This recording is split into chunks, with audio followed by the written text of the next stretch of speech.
Pagkatapos ba nangyari yan? Wala nang tao dyan. Pagkatapos ng kuryente. Sino ba yan, mami? Yan na yun.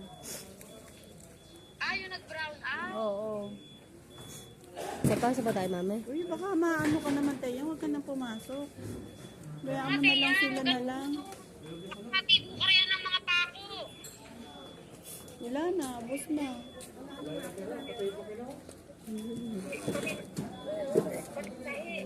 Pati yung mga salamin niya, nagkabasag-basag eh. Ano makita pala yun? Buti hindi nadamay ng bahan.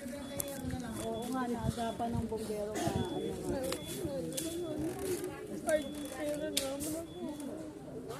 Nakakainayang naman.